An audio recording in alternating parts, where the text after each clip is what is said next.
Note करेंगे। आज का पॉइंट है, लिखिए, मेजरमेंट ऑफ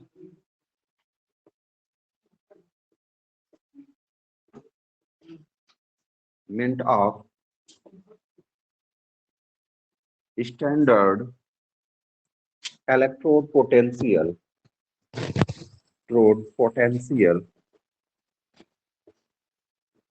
पोटेंशियल। ठीक है, और इसमें हम लिख ले रहे हैं किसको, सीयू, कॉपर। नोट करिए, यानी कल हम लोगों ने ये डिस्कस किया था पिछले लेक्चर में कि यदि कोई मेटल है तो उस मेटल का हम लोग स्टैंडर्ड इलेक्ट्रोड पोटेंशियल को कैसे फाइंड आउट करेंगे। तो कल हम लोग का जिंक था, लेकिन आज हम लोग जो डिस्कस करने वाले हैं उस जेडन के प्लेस पे कॉपर को रखने वाले हैं। अब कॉपर को रखने पे क्या होगा, ये थोड़ी से समझने वाली बात है।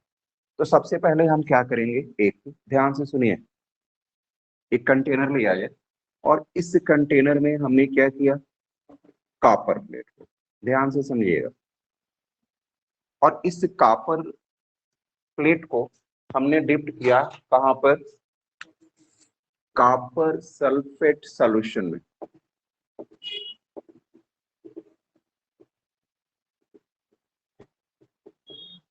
ये हमारा है कॉपर सल्फेट सॉल्यूशन, इसको बोलेंगे इलेक्ट्रोलाइटिक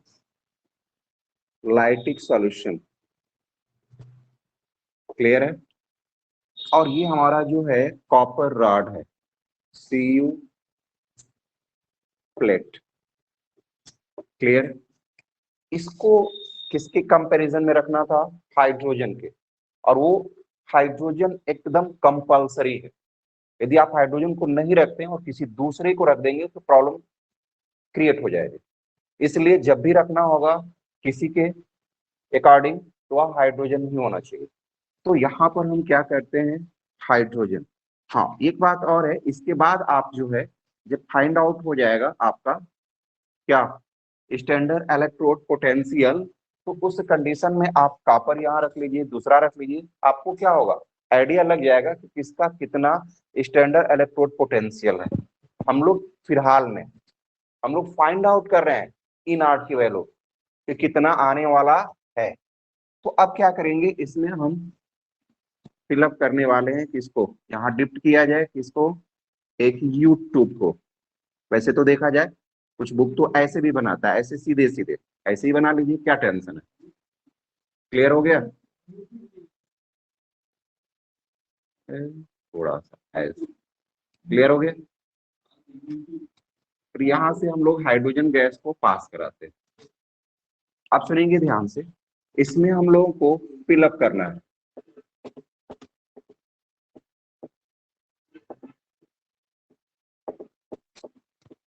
और इसमें एक वायर, कौन सा वायर, पीटी वायर, ये हमारा है कौन सा वायर, पीटी, और ये है इनर्ट। क्या है, मतलब ये केवल आप लोगों का इलेक्ट्रॉन को कैरी करेगा, लेकिन वह केमिकल रिएक्शन में पार्टिसिपेट। और मैंने इलेक्ट्रोड के बारे में डिस्कस किया था कि टू टाइप्स होते हैं, एक होता है एक्टिव और एक होता है इनर्ट। तो एक्टिव होता है वो है जो केमिकल रिएक्शन में पार्टिसिपेट करता है, और इनर्ट वो होता है जो केमिकल रिएक्शन में पार्टिसिपेट नहीं करता है। अब जब यहाँ से हम क्या करेंगे, इसको कनेक्ट करेंगे, यहाँ से कनेक्ट कर दिया जाए, और यहाँ पर हम पुटअप करने वाले हैं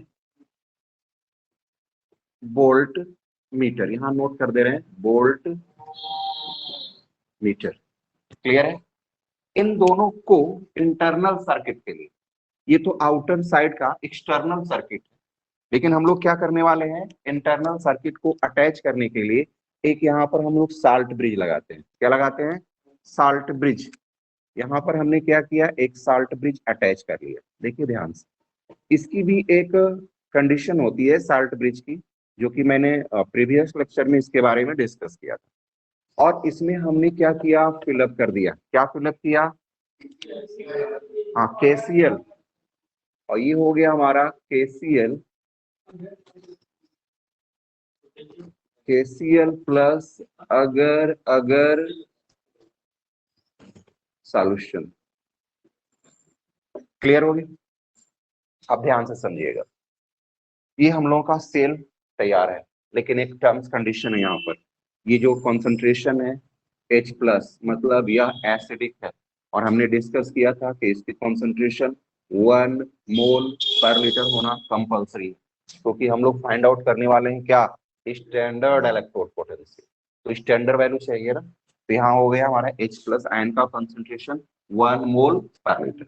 दूसरी कंडीशन, इसका जो टेम्परेचर होना चाहिए वह 25 डिग्री सेंटीग्रेड, या आप लिख सकते हैं 298 केल्विन। और एक चीज और है, जब इसमें हम गैस को पास कराएंगे तो प्रेशर रिलीज करेगा, क्रिएट करेगा ना, तो वहां पे हम लिखेंगे PH2, और ये प्रेशर होगा 1 atm, और कुछ बुक लिखता है 1 बार। तो आप जो लिखे क्वेश्चन में तो अक्सर देखे होंगे 1 बार करके ही आ रहा है, और उसके साथ साथ पीटी भी आ रहा है, जो कि मैंने पिछले लेक्चर में ये भी बताया था कि पीटी का कोई मतलब नहीं, वह केमिकल रिएक्शन में पार्टिसिपेट नहीं करता, लेकिन पीटी को लिखना इसलिए जरूरी है कि इलेक्ट्रॉन को कैरी करने का वर्क कौन कर रहा है, वह प्लेटिनम वायर ही कर रहा है। क्लियर है? यानी इलेक्ट्रॉन कैरियर है वो।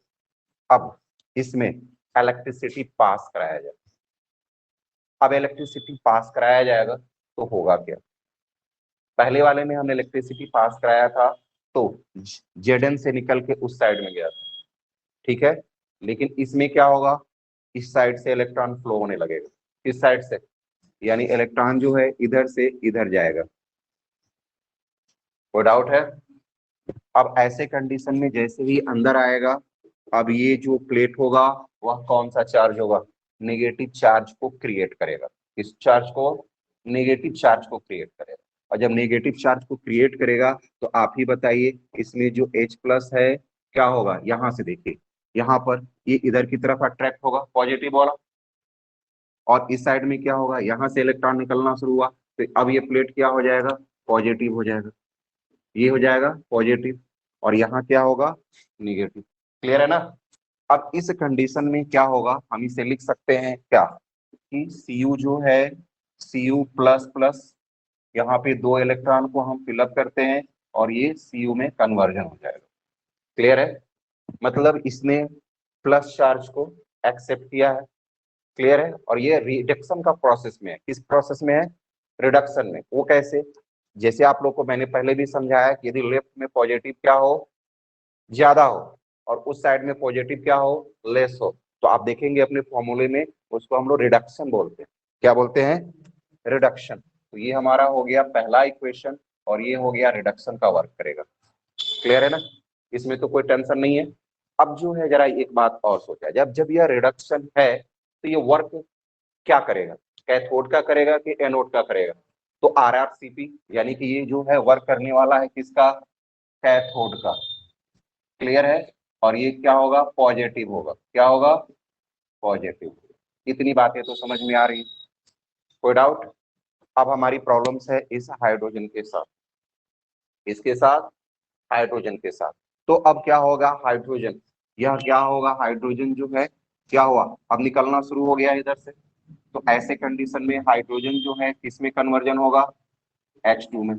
एक काम किया जाए, यहाँ H2 नहीं, H प्लस, H2 जो है, जैसे हमने हाइड्रोजन गैस को इसमें पास कराया गया, जब हाइड्रोजन गैस को हम पास कराएंगे तो इस कंडीशन में क्या होगा, हाइड्रोजन जो है क्या होगा, H प्लस में कन्वर्जन होगा। तो अब ये H प्लस हो गया, तो यहाँ पर हम लोग इसको बैलेंस करने के लिए क्या करेंगे, 2H प्लस, और यहाँ हो जाएगा कितना इलेक्ट्रॉन, 2 इलेक्ट्रॉन, और ये किसका वर्क करेगा, ऑक्सीडेशन का। ये क्या होगा, एनोड होगा, क्या होगा, और इसी के साथ ये क्या होगा, निगेटिव चार्ज, प्लेट जो है वर्क करेगा निगेटिव चार्ज। कोई टेंशन? यहां से हम लोग जो है दोनों यदि इक्वेशन को हम लोग ऐड करते हैं, क्या करते हैं, दोनों इक्वेशन को ऐड किया जाए, तो जब ऐड करेंगे तो इस कंडीशन में 2 इलेक्ट्रॉन यहां से कैंसिल होगा, 2 इलेक्ट्रॉन यहां से, यानी आप यहां लिख सकते हैं नंबर ऑफ कैंसिल इलेक्ट्रॉन कितना, 2 हो सकता है, 2 ही होगा। कोई डाउट? इसमें कोई टेंशन नहीं ना। अब क्या करेंगे, यहाँ पर यहाँ लिखेंगे कितना, Cu plus plus plus H2 और यहाँ हो जाएगा कितना, Cu प्लस 2H प्लस। तो यहाँ से हम लोग क्या निकाल सकते हैं, Q निकाल सकते हैं। तो Q इक्वल टू कितना हो जाएगा, Cu। Cu तो सॉलिड स्टेट में, इसलिए हम इसे क्या करेंगे, छोड़ देंगे। यहाँ क्या लिखेंगे, H प्लस, और यहाँ और ये पावर 2 हो जाएगा। यहाँ पर क्या होगा, Cu प्लस प्लस का कॉन्सेंट्रेशन, और यहाँ क्या हो जाएगा, PH2। कोई टेंशन, कोई प्रॉब्लम नहीं है ना। अब इस कंडीशन में क्या करेंगे, हम लोग ई नार्ड की वैल्यू भी फाइंड आउट कर सकते हैं। यहाँ से लिख सकते हैं ई नार्ड सेल इक्वल टू क्या होगा, ई नार्ड कैथोड माइनस ई नार्ड एनोड।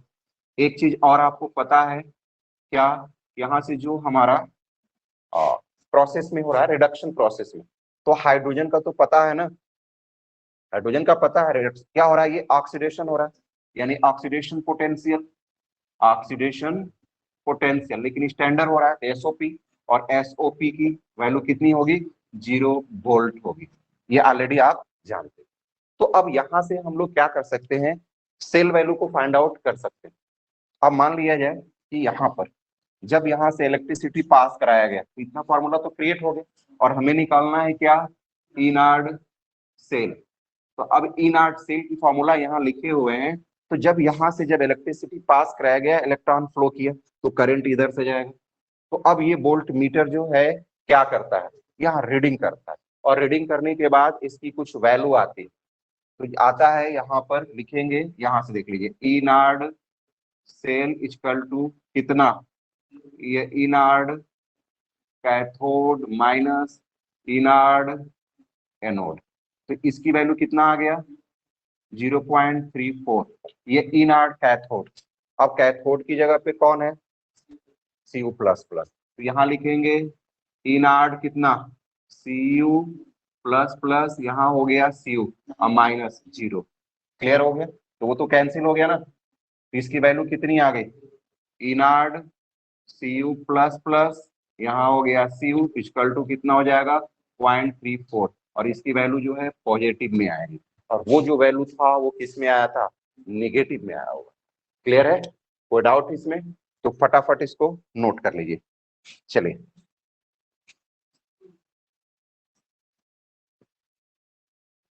हम बात करेंगे कि अब यहाँ पे दो टर्म्स कंडीशन आ रहा है।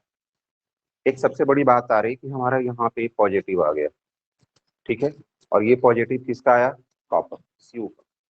लेकिन उससे पहले जो हमारा Zn था, वहां पर हम लोगों ने देखा कि नेगेटिव है।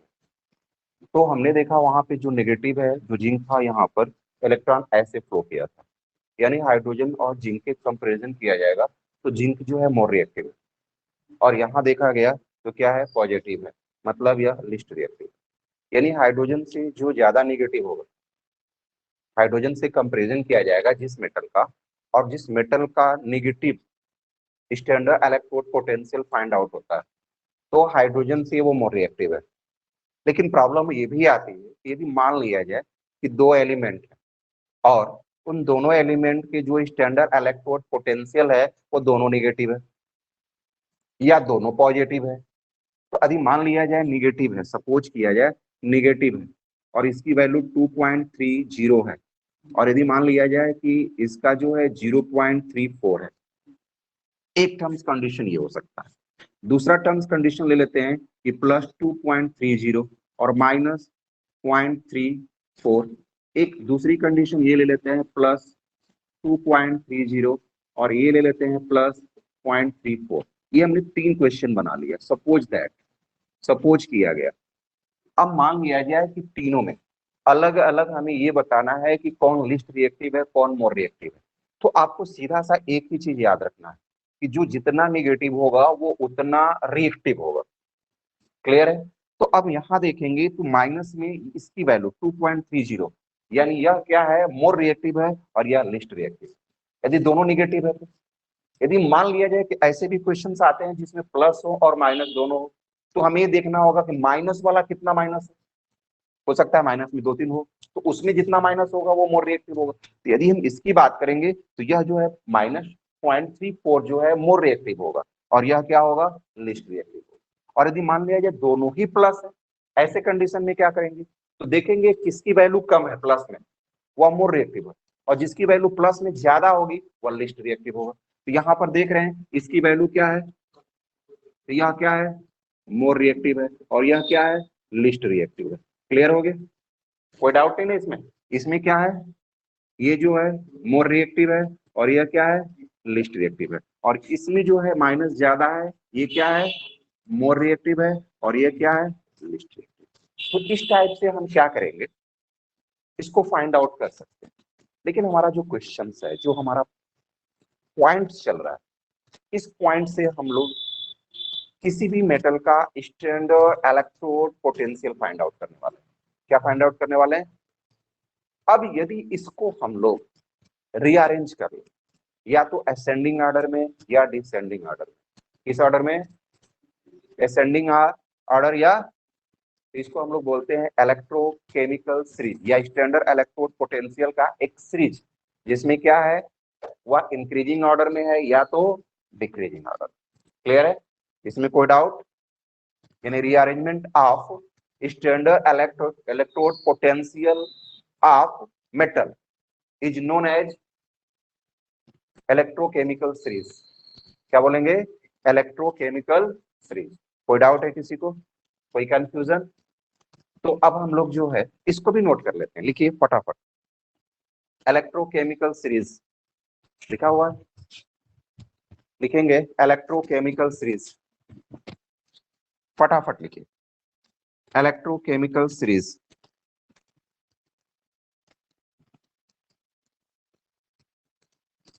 अब लिखेंगे इसमें, लिखिए द अरेंजमेंट, या हम नोट ही कर दे रहे,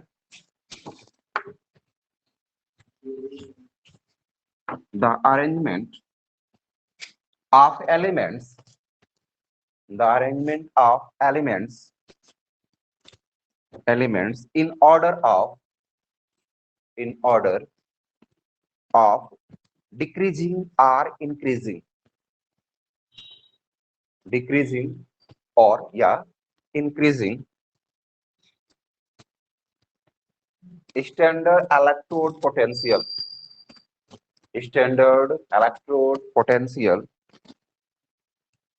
value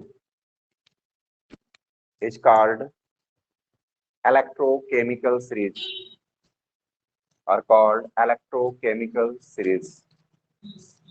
सीरीज, कोई डाउट है इसमें? अब आप लोग जो है इस सीरीज को अपनी बुक में, कॉपी में बना लीजिएगा, ठीक है। आप लोग जो है कोशिश ये करिएगा कि माइनस वाला जो है सामने है, तो उसमें जो है ढेर सारे एनसीईआरटी बुक में लिखे गए हैं, उसको आप लोग नोट कर लीजिएगा। क्लियर है? अब जो है हम लोग डिस्कस करने वाले हैं, कुछ रिएक्शंस होते हैं। जैसे मान लिया जाए बच्चों, ध्यान से समझिएगा,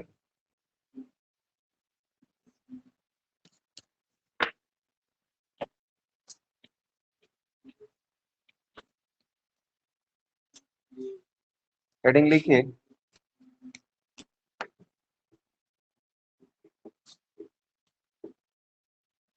स्पॉन्टेनियस रिएक्शन। हेडिंग लिखेंगे स्पॉन्टेनियस रिएक्शन। हाँ, स्पॉन्टेनियस रिएक्शन। आप सुनेंगे ध्यान से, यदि हम लोग कहीं किसी रिएक्शन में एक्सटर्नल फोर्स अप्लाई करते हैं और या तो नहीं करते हैं, यदि बिना एक्सटर्नल फोर्स अप्लाई किए हुए और रिएक्शन अपने आप होने लगता है, जैसे बहुत से रिएक्शन सेल्फ होते हैं, जैसे मान लिया जाए कि हम लोग ऑक्सीजन लेते हैं, वहां ऑक्सीजन जो है कार्बन डाइऑक्साइड में कन्वर्ट होता है, हमने क्या कराया, किसी प्रकार का एक्सटर्नल फोर्स लगाया गया। तो बहुत से ऐसे रिएक्शन होते हैं जो सेल्फ होते हैं। तो भाई मान लिया जाए कि हम लोग ऐसे अपने से ले रहे हैं, लेकिन बहुत सी चीजें ऐसी हैं, जैसे मान लिया जाए कि आप जो है अपने लंच बॉक्स में आपने क्या किया, या तो ब्रेड रखा, रोटी रखा, या जो भी खाने वाली चीजें थी, और 2 दिन आप भूल जाते हैं, तो आप क्या देखते हैं, वो अपने आप जो है रिएक्शन हो गया रहता है। तो एक तो रिएक्शन ये होता है कि यदि मान लिया जाए, अब हम बात करेंगे रेडॉक्स रिएक्शन, तो रेडॉक्स रिएक्शन में हम लोग को एक एक्सटर्नल फोर्स यूज करते हैं या नहीं करते हैं, यदि एक्सटर्नल फोर्स अप्लाई नहीं करते तो उसको हम लोग क्या बोलते हैं, स्पॉन्टेनियस रिएक्शन, जो सेल्फ होता है। स्पॉन्टेनियस का मतलब होता है अपने आप हो जाना, मतलब इसमें एक्सटर्नल फोर्स अप्लाई नहीं करना और जिसकी वजह से रिएक्शन प्रोसेस में आ जाता है। तो इस टाइप के रिएक्शन को हम लोग क्या बोलते हैं। और यदि मान लिया जाए एक्सटर्नल फोर्स अप्लाई करते हैं तो ये नॉन क्लियर है, लिखते हैं it occurs, it occurs without any it occurs without any external force, without any external force, हाँ, is known as a spontaneous reaction। Clear है, हाँ, एक्सटर्नल फोर्स रिएक्शन यदि किसी एक्सटर्नल फोर्स के बजाय हो जाए तो इस टाइप के रिएक्शन को हम लोग यह लिख सकते हैं, in this type reaction is known as a spontaneous reaction. और एक बात नोट करना पड़ेगा, यहाँ पे जो डेल्टा जी की जो वैल्यू होती है वो क्या होती है, निगेटिव होती है। नोट कर लिया जाए, यदि माइनस हो गया तो यहाँ से जो हमारा इलेक्ट्रोड पोटेंशियल की जो वैल्यू होगी वह क्या हो जाएगी, पॉजिटिव हो जाएगी। ठीक है, तो इसको भी नोट कर लीजिए नीचे।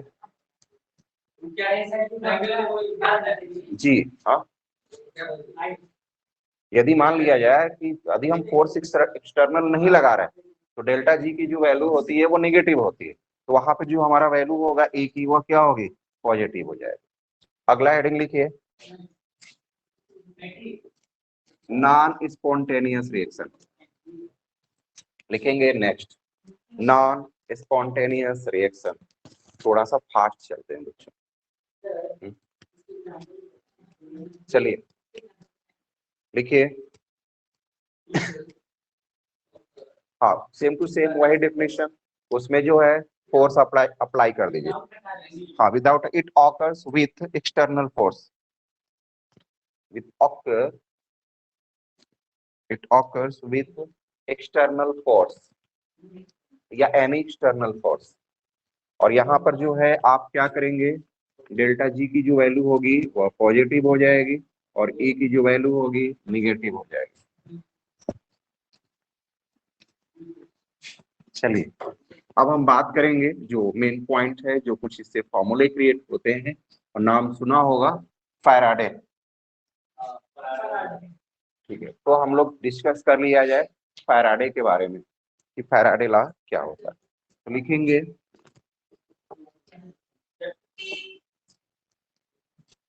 फर्स्ट लॉ फैराडे, हाँ, दो तीन रूल है और क्या, लिखिए फर्स्ट लॉ फैराडे, फैराडे हो गया। लेकिन ये जो हम लोग लॉ पढ़ने वाले हैं फिजिक्स में वायर में पढ़ते हैं और यहाँ हम लोग इलेक्ट्रोलाइट्स में पढ़ेंगे, तो लिखेंगे फॉर इलेक्ट्रोलाइट्स, नोट करिए फैराडे, फरा FARADAY, DAY, फैराडे। क्लियर है,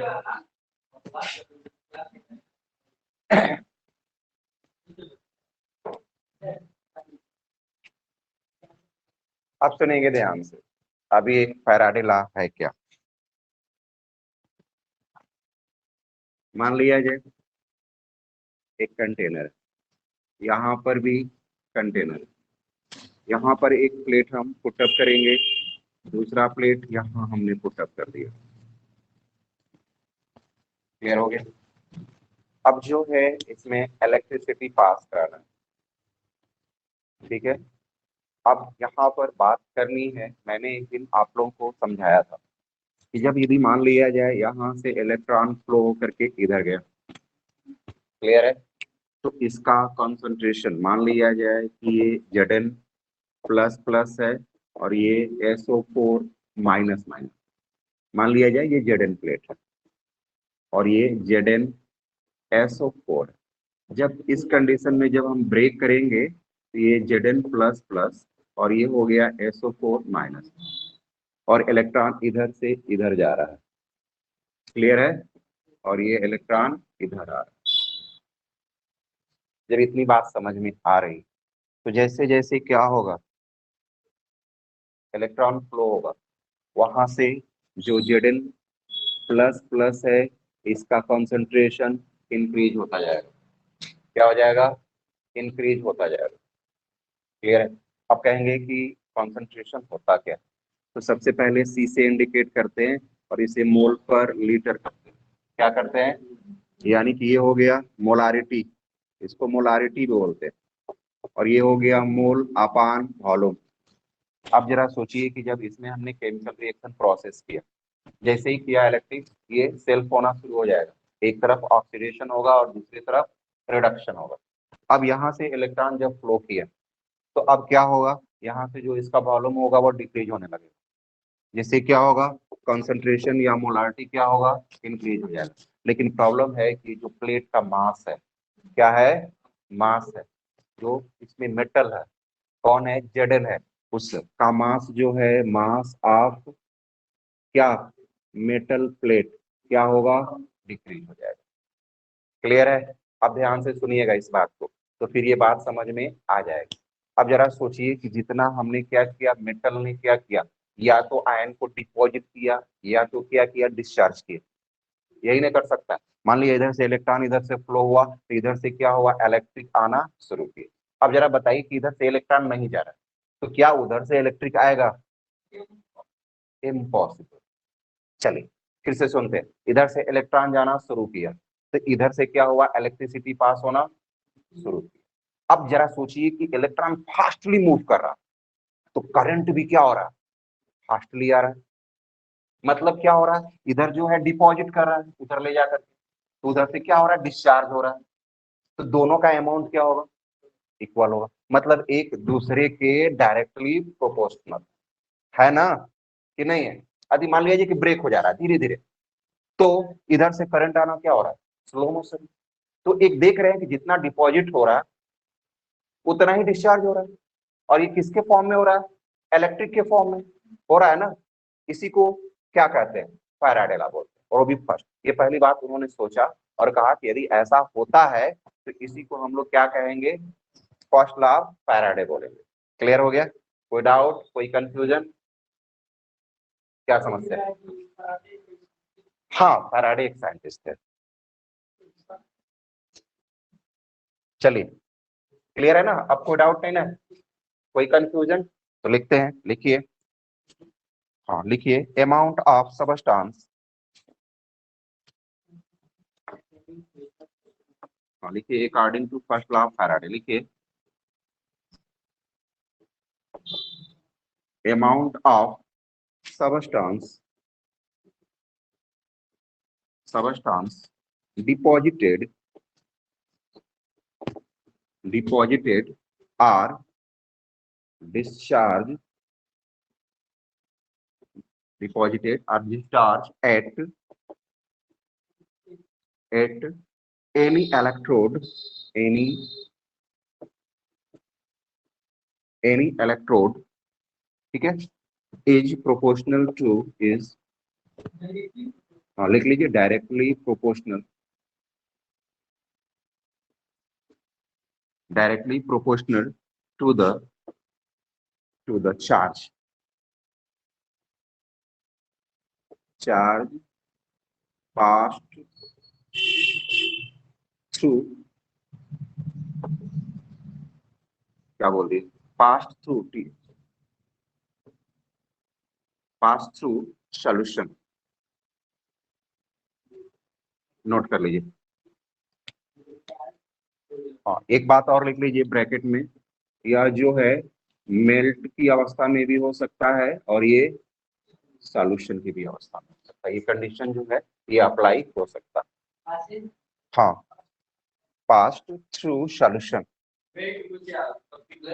हाँ यदि मान लिया जाए वो एक्वस फॉर्म में हो,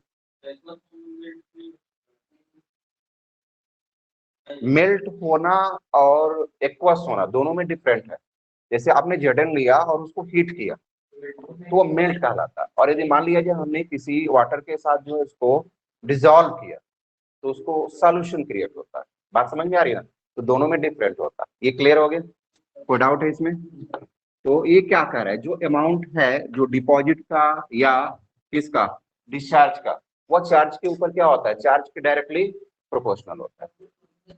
अरे बिल्कुल फार्मूला दिए तो फार्मूला तो लिखना पड़ेगा, लेकिन एक बात बताइए कि यदि मान लिया जाए कि का जो यहाँ पे क्या कहते हैं, जो चार्ज डेवलप करेगा तो डब्ल्यू की वैल्यू भी क्या होगी, बढ़ेगी, क्योंकि एक दूसरे के क्या है, डायरेक्टली प्रोपोर्शनल है। तो यहाँ से डब्ल्यू डायरेक्टली प्रोपोर्शनल हम क्यों लिख सकते हैं, तो फटाफट लिख लीजिए।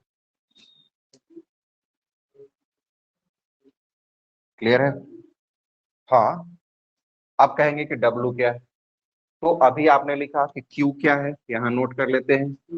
क्यू इक्वल टू चार्ज और डब्ल्यू इक्वल टू लिखिए amount of substance, amount of substance. लेकिन कैसा सबस्टांस है, कैसा अमाउंट है, या तो क्या होगा, डिपॉजिटेड होगा, या तो क्या होगा, डिस्चार्ज होगा, डिस्चार्ज। क्लियर है? कोई डाउट है इसमें? अब जरा ध्यान से सुनिए, यदि मान लिया जाए डब्ल्यू हमने लिख लिया, डब्ल्यू इज प्रोपोर्शनल क्यू, तो अब हम लोगों को यहाँ पर क्या करना है, क्यू की जब यहाँ से प्रोपोर्शनल को जब हटाएंगे तो एक कांस्टेंट आता है, तो यहाँ लिख सकते हैं डब्ल्यू इक्वल टू क्या, जेड क्यू। क्लियर है? और जेड एक क्या है, कांस्टेंट है, इक्विवेलेंट। क्या है, इक्विवेलेंट। और यहाँ से हम लोग जानते हैं, लिख सकते हैं वी नो दैट, वैसे तो कहानी शुरू किया जाए तो यहाँ से बहुत लंबी जाएगी, लेकिन हम लोग के सिलेबस के अकॉर्डिंग यहाँ Q equal to I T, तो यहाँ लिख सकते हैं W equal to Z I T. Clear है? फटाफट नोट कर लीजिए।